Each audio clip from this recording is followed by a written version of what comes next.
भज गोविंदम एक प्रसिद्ध संस्कृत स्तोत्र है जिसकी रचना आदि शंकराचार्य ने की थी। इसे मोह मुद्गर भी कहा जाता है क्योंकि यह मोह यानी अज्ञान और आसक्ति को तोड़ने वाला स्तोत्र है। इसमें जीवन की नश्वरता, ज्ञान का महत्व और ईश्वर भक्ति का संदेश मिलता है। भज गोविंदम भज गोविंदम गोविंदम भज मूढ़मते संप्राप्ते सन्निहिते काले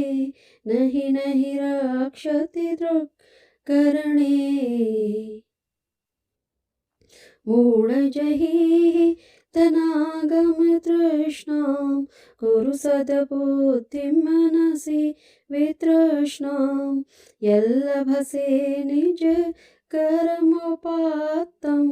वित्तं तेन विनोदय चित्तम् नलनिदलगत जलमतितरलं तत्त्वजीवितमतिशयचपलं विद्धि व्याध्यभिमानं ग्रस्तं लोकं शोकहतं च समस्तं यावद्वित्तोपार्जनसक्तः तावन्निज परिवारो रक्तः पश्चाज्जीवति जर्जर देहे वार्तां कोऽपि न पृच्छति गेहे भज गोविन्दम भज गोविन्दम गोविन्दम भज मूढमते बालस्तावत् क्रीडा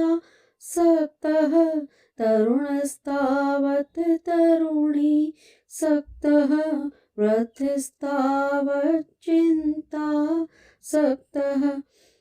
परमे ब्रह्मणि कोऽपि न सक्तः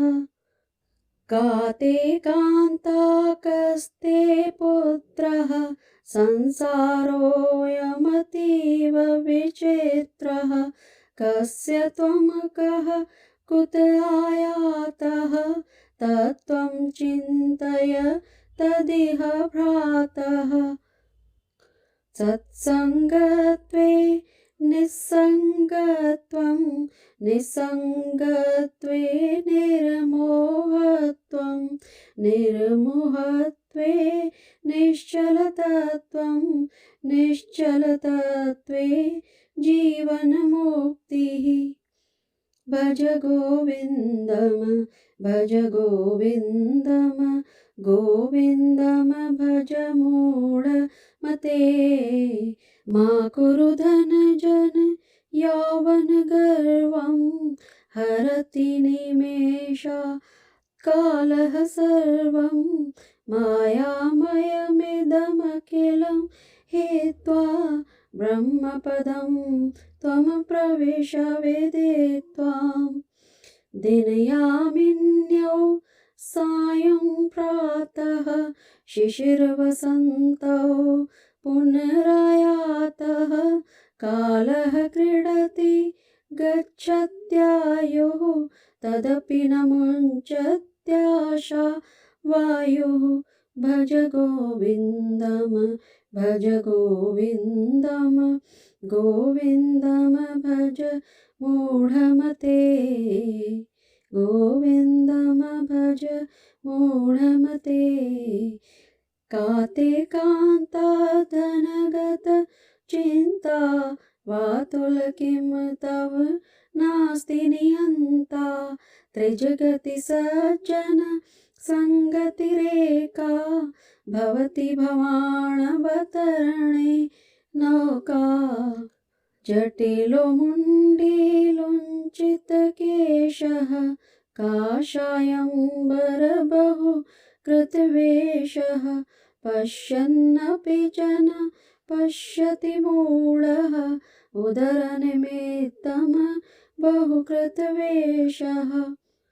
अङ्गगलितं पलितं मुण्डं दशनविहीनं जातं तुण्डं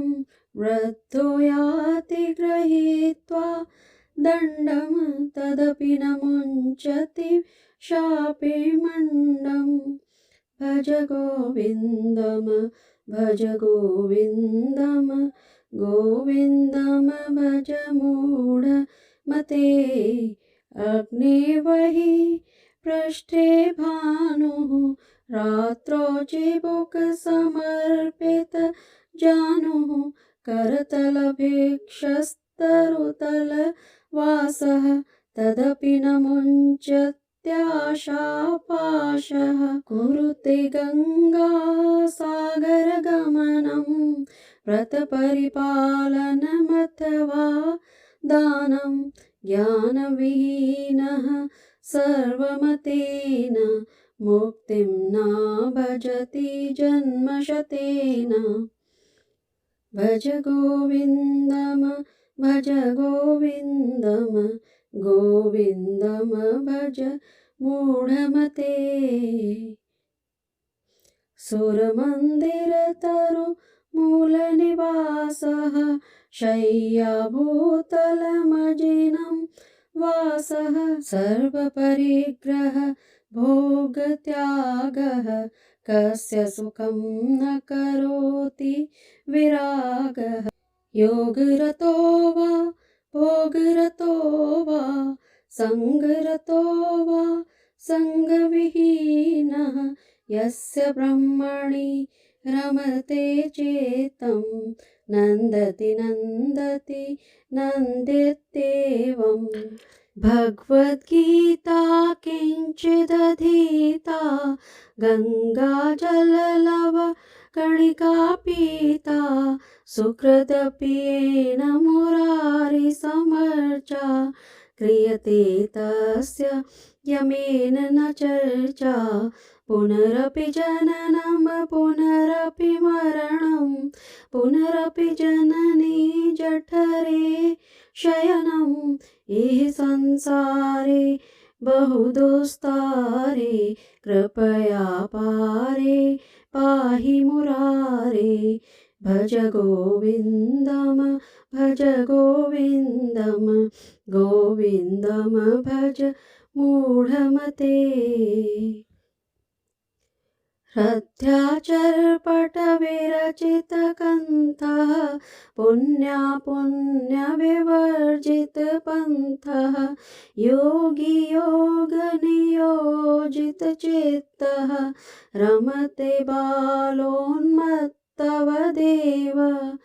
कस्त्वं कोऽहं कुत आयातः कामे जननि को मे तातः इति परिभावय सर्वं सारं विश्वं त्यक्त्वा स्वप्नविचारम् त्वयि मयि चान्यत्रैको विष्णुः व्यर्थं कोऽप्यसि मय्यसहिष्णुः सर्वस्मिन्नपि पश्यात्मानं सर्वत्रोऽत्रजभेदं ज्ञानं शत्रौ मित्रे पुत्रे बन्धौ मा कुरु यत्नं विग्रहसन्धौ भव समचेतः सर्वत्र त्वं वाञ्छस्य चिरादिविष्णु त्वं कामं क्रोधं लोभं मोहं त्यक्त्वात्मानं भावं कोऽहम् आत्मज्ञानविहीना मूढा ते पश्यन्ते नरकनिगूढा ज्ञेयं गीतानाम सहस्रं ध्येयं श्रीपतिरूपमजस्रं नेयं सज्जन संगे चेत्तं देयं दीनजनाय च वेत्तं भज गोविन्दं भज गोविन्दं गोविन्दं भज मूढमते सुखतः क्रियते राम भोगः पश्चात्त्वन्तः शरीरे रोगः